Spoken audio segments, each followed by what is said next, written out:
When I refused to give her money, my daughter-in-law shouted, "You're just a broke old woman." The words hit me like a slap. My hands trembled, not from fear but from the sting of betrayal.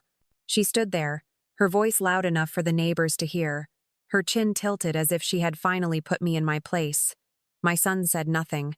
He looked away, ashamed maybe, or maybe just unwilling to confront the woman he had chosen. I swallowed hard, fighting the burn in my throat. I wasn't broke. I wasn't helpless. But I let her believe her insult had landed. I let her sneer, let her toss her hair and storm off to the living room, muttering under her breath about how she deserved better. If only she knew. If only she had ever taken the time to ask, to see past the old sweaters and my quiet habits. The house she paraded her friends through, the kitchen where she demanded expensive groceries, the master bedroom she claimed as her own, all of it was mine. My late husband and I had worked our entire lives for that deed, and it had my name on it, not theirs. As I stood in the hallway, my son finally looked at me, guilt flickering across his face. He opened his mouth as if to apologize, but no words came out. Maybe he thought silence would protect him. Maybe he thought I would forgive the humiliation because he was my only child. I didn't answer either. I simply turned toward the window, where the late afternoon sun filtered through lace curtains, and breathed slowly. Her voice still echoed in my ears, cruel and sharp, but beneath the pain something else was stirring. A calm, cold certainty. She had no idea whose house she was standing in. I wasn't always the quiet, gray-haired woman my daughter-in-law mocked. Once, I was a wife who worked side by side with her husband, saving every dollar we could, building a future for our family. My late husband, Robert, was a steady man, a man who believed in hard work and the dignity of modest living. We didn't chase luxury, but we chased security. We lived in this house for more than 30 years, pouring our lives into every corner of it. When Robert passed, the house became my anchor. Every photo on the walls, every creak in the floorboards held pieces of him. That's why when my son, Daniel, asked if he and his wife could live here, just until they got on their feet, I agreed. At first, it felt good to have the house filled with laughter again. Daniel had always been my pride.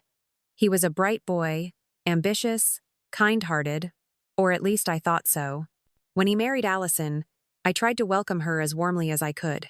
She was young, lively, and beautiful in a polished way I never was. I cooked for them, I helped with laundry, I even watched their baby when they needed time together. I thought we were building a family bond. But slowly, the warmth turned cold. Allison began to make little comments. At first, they were subtle. "Oh, this house is so old-fashioned."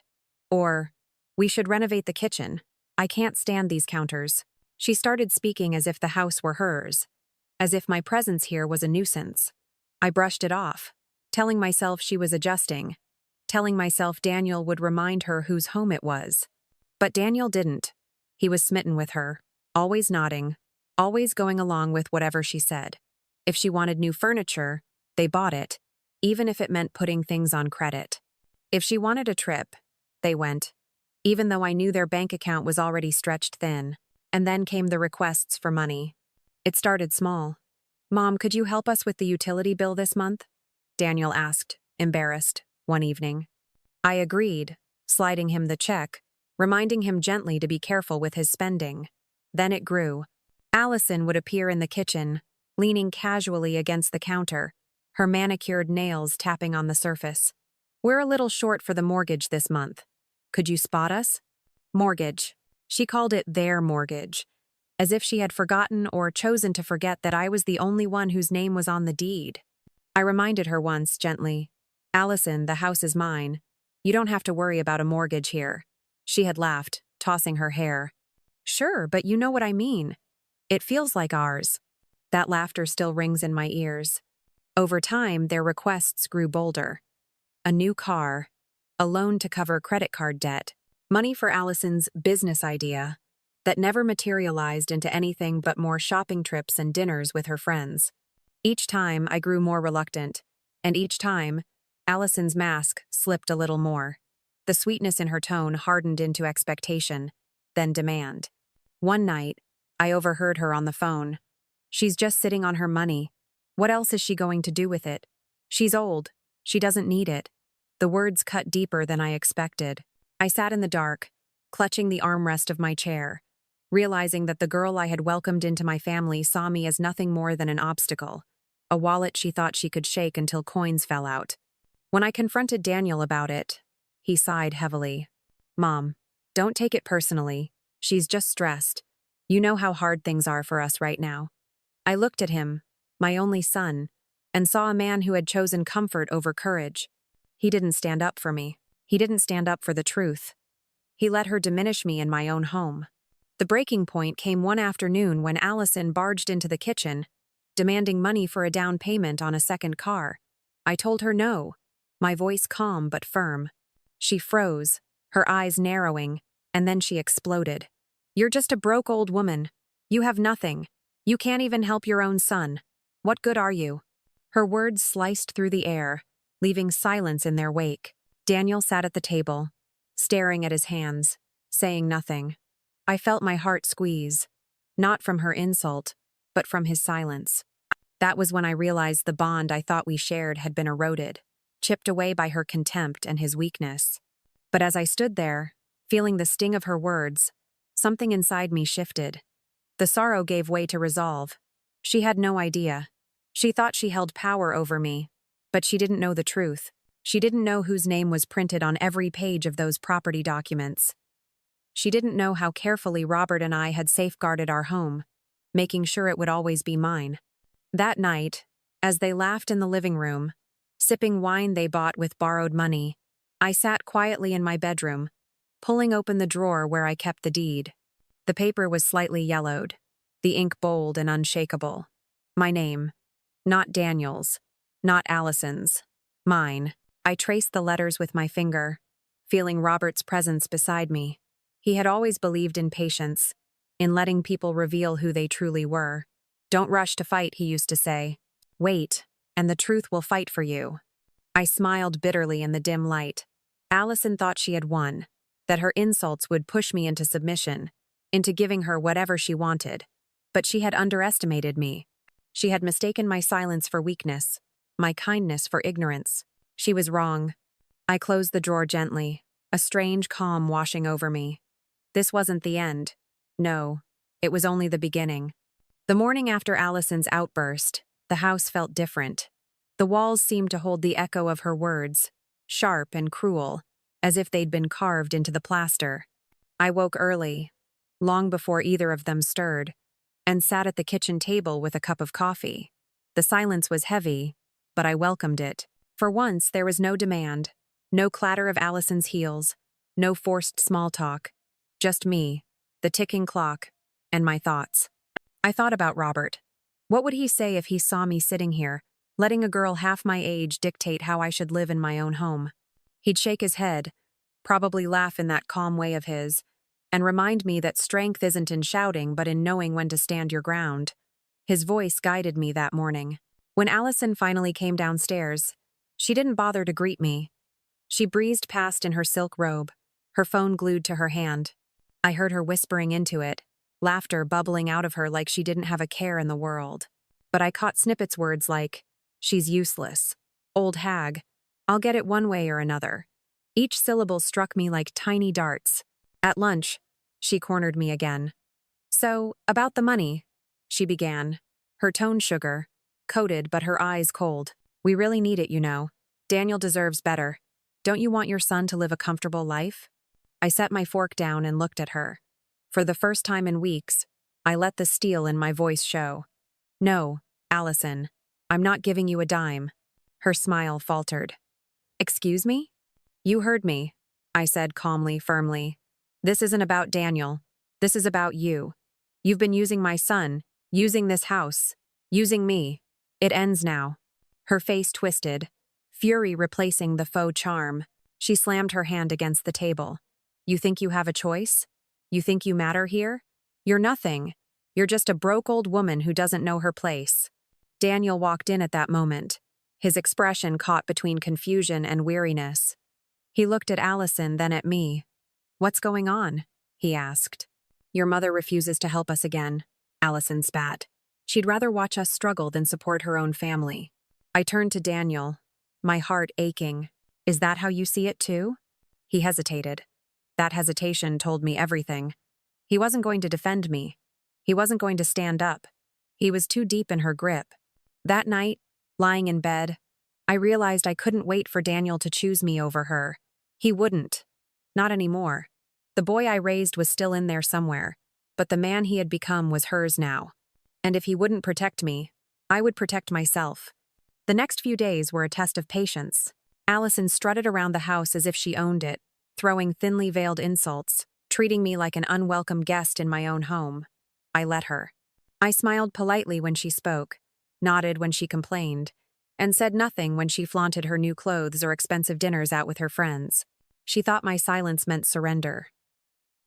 She didn't see the quiet fire building inside me. She didn't see the late-night phone calls to my lawyer, the careful gathering of documents, the deliberate steps I was taking behind the scenes.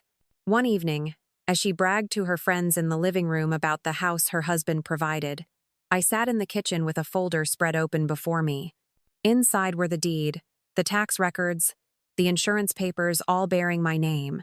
Proof that every brick, every inch of wood, belonged to me. My lawyer's voice echoed in my ear from our earlier conversation. You're well within your rights. If you want them out, it can be done legally. But it's your decision. Just say the word. For now, I wasn't ready to say it. Not yet. Revenge is sweeter when it's timed perfectly. And Allison was digging her own grave with every word, every insult, every assumption that I was powerless. The final straw came during a family dinner. Allison had invited her parents and a few friends over, turning my dining room into a stage. She raised her glass, smiling sweetly. To the future, she declared. To the life Daniel and I will build in this beautiful home. Our home. The table erupted in applause. My knuckles tightened around my fork. I saw the smug glint in her eyes as she looked directly at me, daring me to object. I didn't. Not then. I smiled faintly, as if her toast meant nothing. But inside, my resolve hardened. That was the moment I decided. It wasn't enough to simply endure her. It was time to act. After the guests left, she cornered me in the hallway, her voice dripping with mockery. Did you like my toast? It must sting watching us take over. Don't worry. You'll still have a little room here until we decide to remodel. I met her gaze, calm and steady. You should be careful with your words, Allison. Houses have a way of remembering who really owns them.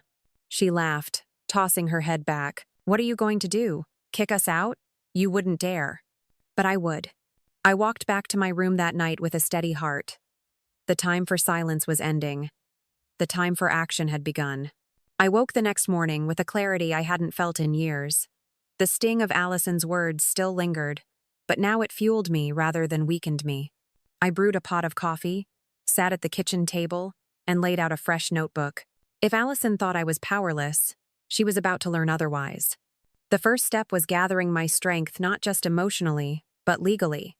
I called my lawyer, Mr. Harris, a kind but sharp man who had handled Robert's estate after he passed. I need to review my property documents, I told him, and I'd like to discuss what options I have if I no longer wish for my son and his wife to live here. He didn't hesitate. Mrs. Caldwell, everything is still in your name. You have full authority. If you want them out, we can issue an eviction notice.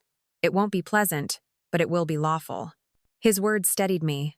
I wasn't imagining my power, it was real, written in ink on every document in that folder. I scheduled a meeting for later that week, all while Allison pranced around the house bragging about plans for their renovations.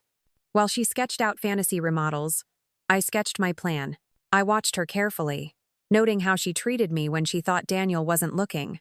She would roll her eyes, call me useless under her breath, even shove her dirty dishes toward me as if I were hired help. She wasn't cautious anymore. She was bold in her contempt. That boldness would be her undoing. Daniel wasn't much better. My heart ached as I saw him growing more distant. When he was younger, he would always ask my opinion, always share his hopes with me. Now, he barely looked up from his phone when I entered the room. He was wrapped around Allison's finger, blind to the poison dripping from her words. One evening, Allison burst into my bedroom without knocking. We've decided, she announced. We're going to refinance the house. With the equity, we can finally live the way we deserve.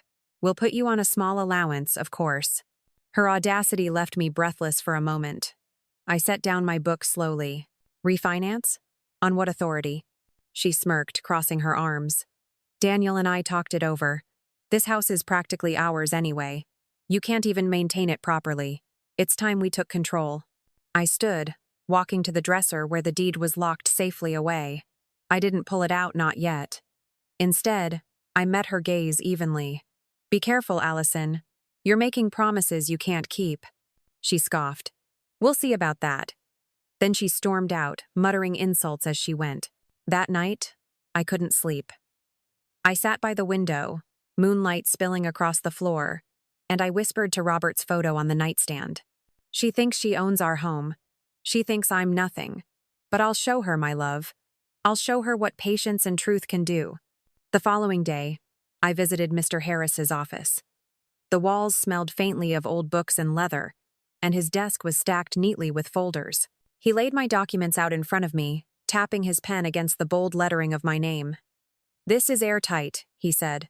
"No joint ownership, no lien, nothing. They have no claim here." Relief flooded me, mingled with a bittersweet ache. I should have felt comfort, but instead I felt the weight of betrayal. How had my son strayed so far that his wife believed she had the right to seize what was never hers? "Prepare the notice," I said quietly. "But don't send it yet. I want to wait for the right moment." Mr. Harris nodded. "When you're ready, we'll deliver it." I walked home with the documents tucked safely in my purse, my heart beating steadily. Each step felt like a march toward justice. Meanwhile, Allison's arrogance grew. She started inviting her friends over more often, leading them on tours through the house, boasting about her future renovations. I overheard one guest ask, "So it's yours now?" And Allison replied with a laugh, "Of course. Daniel and I will have the deed transferred soon. The old woman's just lingering here." I clenched my fists behind the kitchen wall, holding back tears. Not tears of pain, but of anger. She had turned my kindness into a weapon, and she was swinging it carelessly. In the evenings, when the house grew quiet, I rehearsed what I would say when the time came. I imagined the look on her face when she realized she had been living under my roof, at my mercy, all along. I imagined Daniel's silence shattering as the truth forced him to choose, and I imagined Robert's steady hand on my shoulder, proud of me for standing tall. One late night, as Allison strutted past me in the hallway, she paused, her lips curling into a smirk. "You really should thank me, you know. Without me, Daniel would still be clinging to you. At least now he has someone to show him what real success looks like." I looked at her for a long moment, then smiled faintly. "Success isn't measured by what you take, Allison. It's measured by what you earn. One day you'll learn that."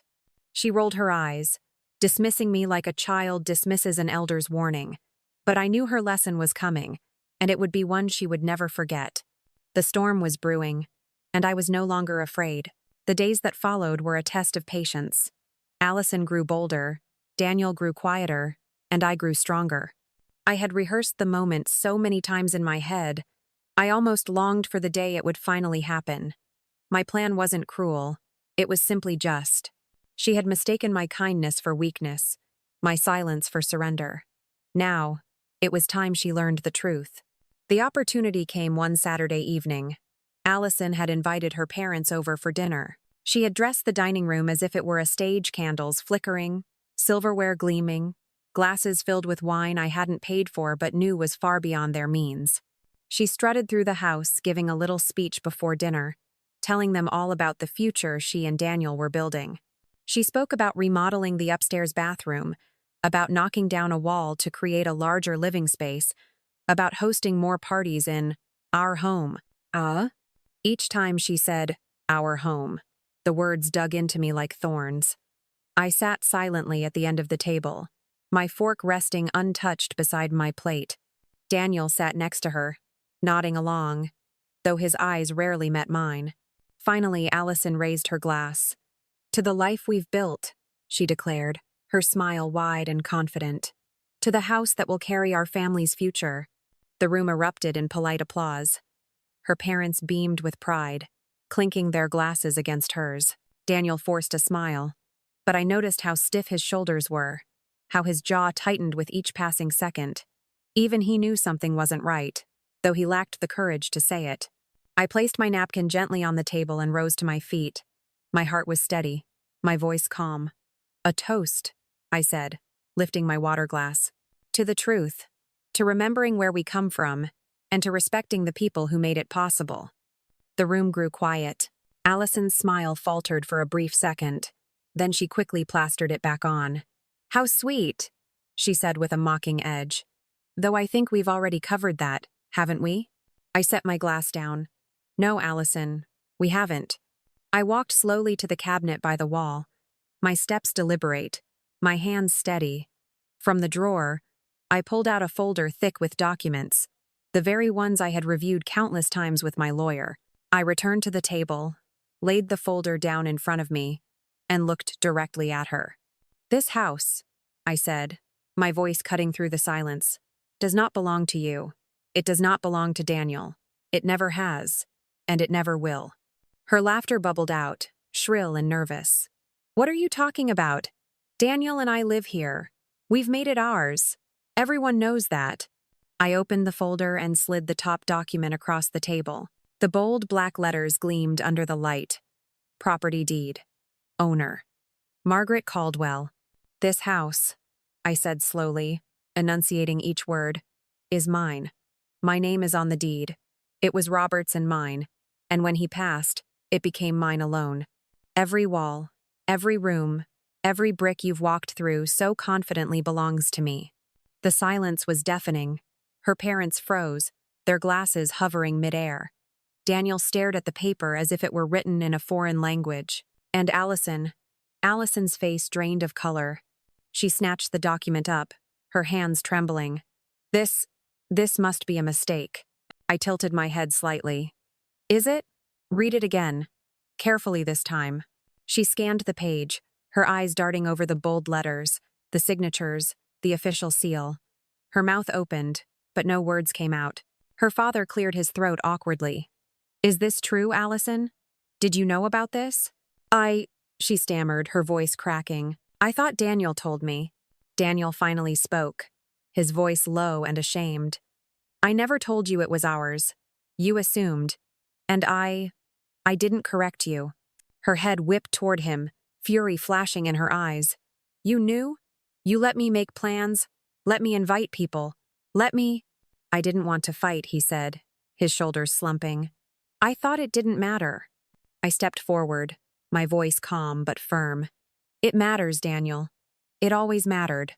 Because while you two paraded around this house as if it were yours, you forgot something important. Respect. You disrespected me, the very person who made it possible for you to live here at all." Allison's lip trembled. "You can't just throw us out. We're family." I leaned closer, my eyes locking onto hers. "Family doesn't scream in your face, calling you a broke old woman. Family doesn't belittle you in your own kitchen. Family doesn't treat your generosity as entitlement. No, Allison, you made your choice when you opened your mouth. Now you'll live with the consequences." Her mother shifted uncomfortably, clearly embarrassed. Her father avoided my gaze. The atmosphere in the room had changed completely. The power she had wielded so confidently was gone, replaced by shame and silence.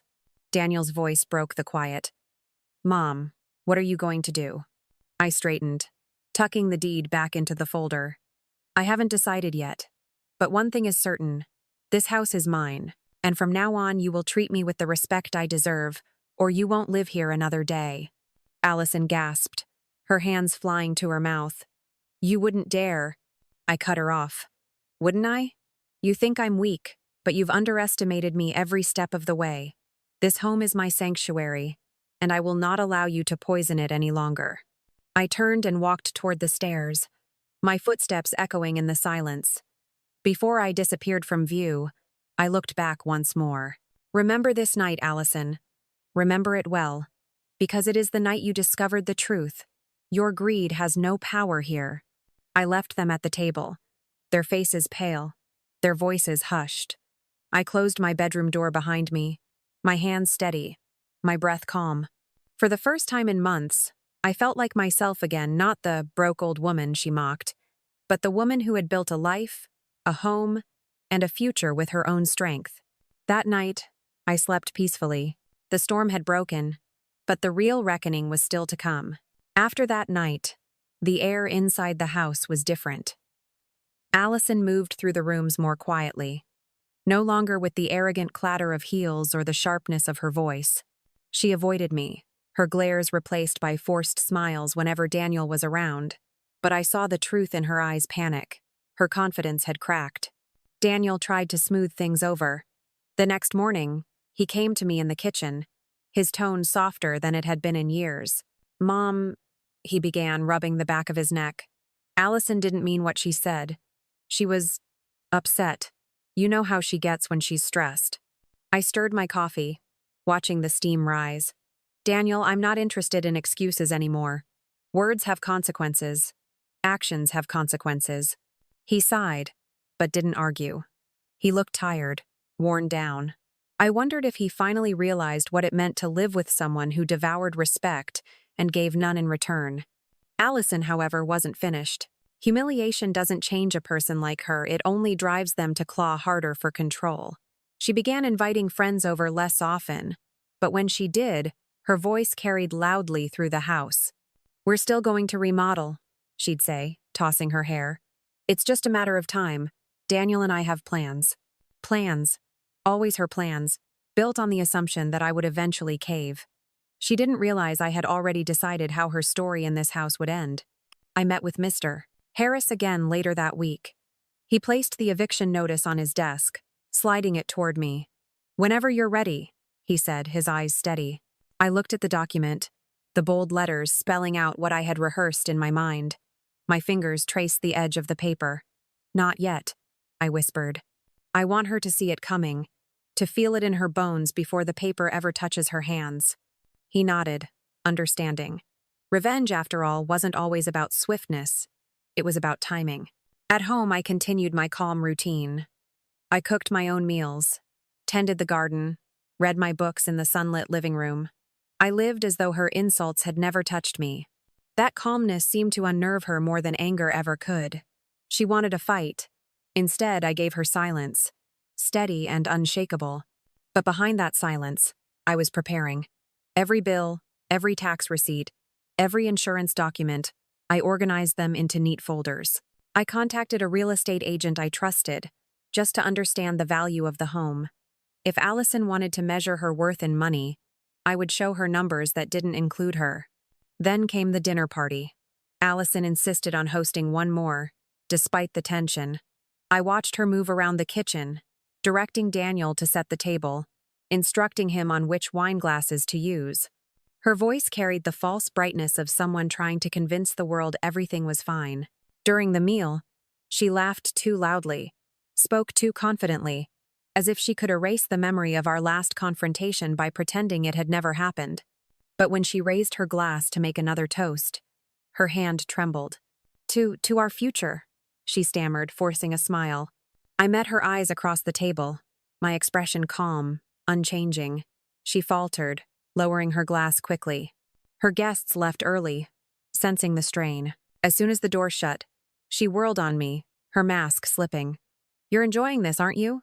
Sitting there, watching me squirm? You think you've won." I set my teacup down. "Allison, this isn't about winning. It's about respect. Something you never gave me, and something you never gave this home." Her face twisted, but she had no reply. That night, Daniel knocked on my door. His voice cracked when he spoke. "Mom, are you really going to make us leave?" I looked at him for a long moment, my heart heavy. "Daniel, I gave you both a home. I asked for nothing in return but kindness and respect. Instead, I was mocked in my own kitchen. I was humiliated in front of guests. What would you do if you were me?" He didn't answer. His silence spoke volumes. As he left, I closed the door gently, my decision firm. Allison's greed had taken root and spread like weeds, but weeds can be pulled, and soon she would discover that every step she had taken in this house had been borrowed time. The morning I decided to end it all began like any other. Sunlight filtered through the lace curtains, birds chirped in the garden, and the smell of coffee filled the kitchen. But inside me, a storm was calm and ready. The folder sat on the table, the eviction notice neatly clipped on top. I traced the edge of the paper with one finger, steadying my breath. Today, Allison would finally face the truth she had mocked for so long. I waited until both she and Daniel were home. Allison was in the living room, scrolling through her phone while Daniel tinkered with the television. I walked in quietly, the folder tucked under my arm. My heart did not race. My hands did not tremble. This was not anger, it was resolution. "Allison," I began, my voice even. She looked up, irritation flickering in her eyes. "We need to talk." She rolled her eyes. "What now? Another lecture about respect?" "No," I said, setting the folder down on the coffee table. "This time, it's not a lecture, it's action." Her gaze dropped to the folder, and she frowned. Daniel leaned forward, curiosity sparking in his eyes. I slid the eviction notice out and placed it before them. "This," I said, "is a legal notice. You have 30 days to leave this house. My house." The color drained from Allison's face. She snatched the paper up, her hands trembling as she read the bold words. "Eviction? You can't do this. This is our home." "No," I corrected, my voice calm but sharp. "It never was. You were guests here, nothing more. And guests who insult their host, who spit on her kindness, do not get to stay." Daniel's eyes widened. "Mom, this is too much." "Too much?" I turned to him, my heart breaking but my resolve unshaken. "Do you remember the day you asked to move back in? You promised it would only be for a little while. You promised you'd respect this home. And what happened? You let her tear me down in my own kitchen, in front of neighbors, in front of her friends. You let her call me a broke old woman." His lips parted, but no words came out. He looked down, ashamed. Allison wasn't finished. She slammed the notice back on the table, her voice rising. "You'll regret this. Without us, you'll be alone. No one will take care of you. No one will visit you. You'll rot in this house by yourself." I leaned forward, my eyes meeting hers with an icy calm. Better alone in peace than surrounded by poison. I'd rather live with silence than with your cruelty. She gasped, as if the words themselves were a slap. For once, she had nothing to say. The days that followed were a performance I hadn't expected. Allison begged, threatened, even tried to charm me, her moods swinging wildly from one extreme to another. Daniel pleaded as well, though more softly. "Mom, can't we just start over? Can't you forgive her?" But forgiveness without change is just permission to hurt again. And I would not grant that permission. Neighbors began to notice. Some whispered, others asked directly. I didn't hide it. I told them the truth. Allison thought she owned what she never earned. She forgot respect, and now she's facing the consequences. Their eyes widened, some with pity, others with quiet admiration. Word spread, and the power Allison had once wielded with her sharp tongue began to crumble. The final week was the hardest.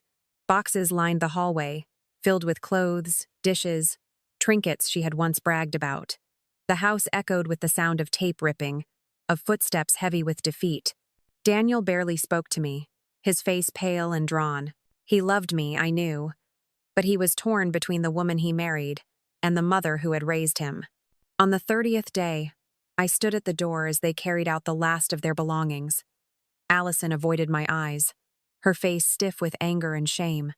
Daniel paused, setting a box down, and finally looked at me. "I'm sorry," he whispered. His voice cracked, and for a moment, I saw the boy I once knew. I touched his arm lightly.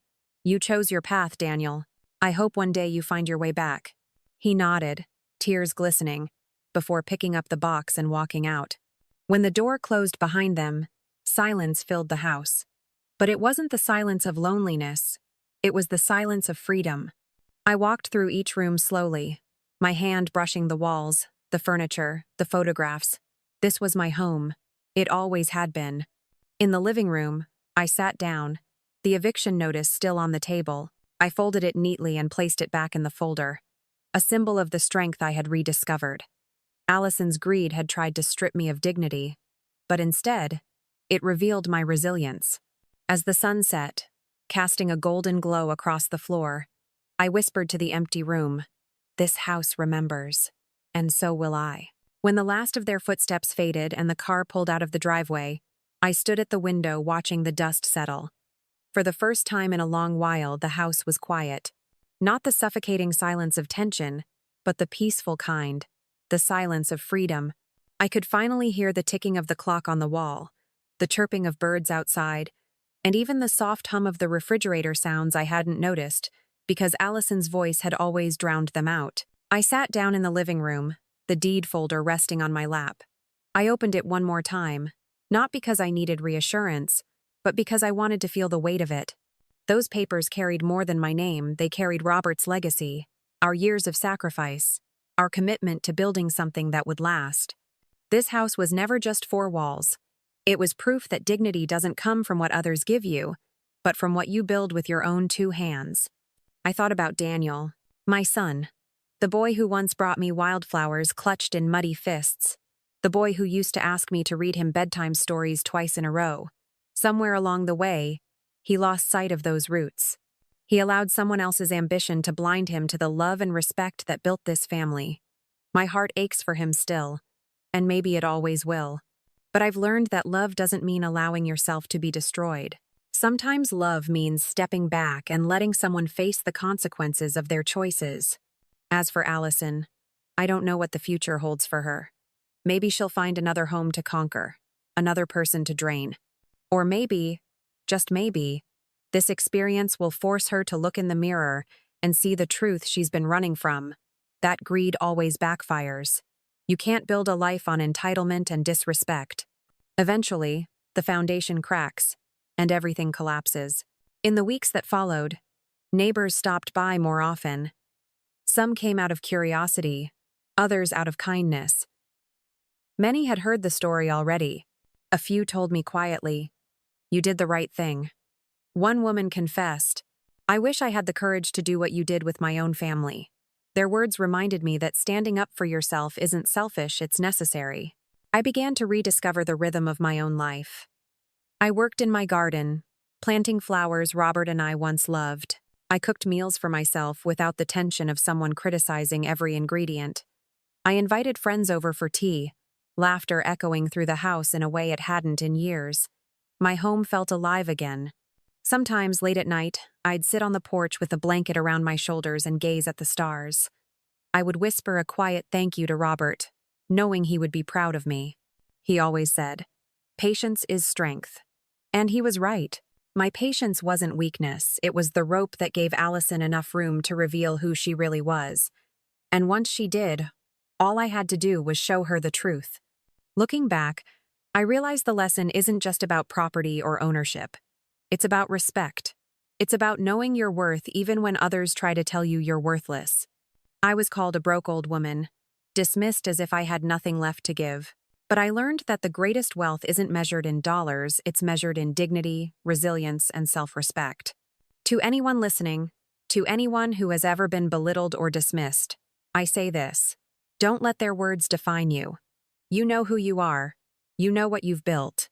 And sometimes the sweetest revenge isn't screaming back, but standing firm, waiting for the moment to reveal the truth, and letting their arrogance crumble under its own weight. This is my story, my silent, sweet revenge. And now, I leave you with a question. What would you have done if you were in my place? Would you have stayed silent? Or would you have taken the stand I did? Share your thoughts below, I want to hear your voices. And if my story touched you, if it reminded you of your own strength, don't forget to like this video, leave a comment, and subscribe for more stories like this. Because sometimes the quietest voices carry the loudest truths.